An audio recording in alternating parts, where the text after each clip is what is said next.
بسم اللہ الرحمن الرحیم۔ السلام علیکم ورحمۃ اللہ وبرکاتہ۔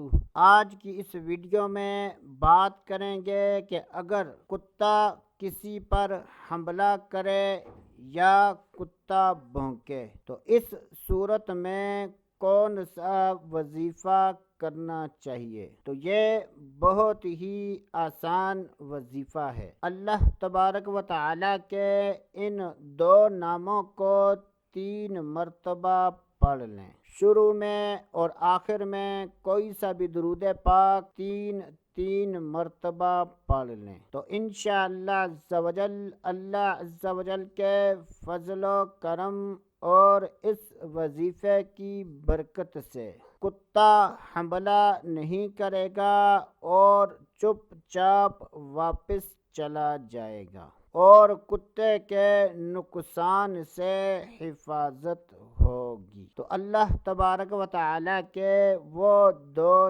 نام یہ ہیں: یا حیو یا قیوم، یا حیو یا قیوم، یا حیو یا قیوم۔ اللہ تبارک و تعالی کے ان 2 ناموں کو 3 مرتبہ پڑھ لیں تو کوشش کریں کہ یہ وظیفہ یاد کر لیں کہ جب کبھی بھی راستے میں کتا بھونکے یا حملہ کرنے کی کوشش کرے تو آپ یہ وظیفہ کر لیا کریں۔ تو دوستو آج کے لیے اتنا ہی، اگلی ویڈیو تک اجازت، اللہ حافظ۔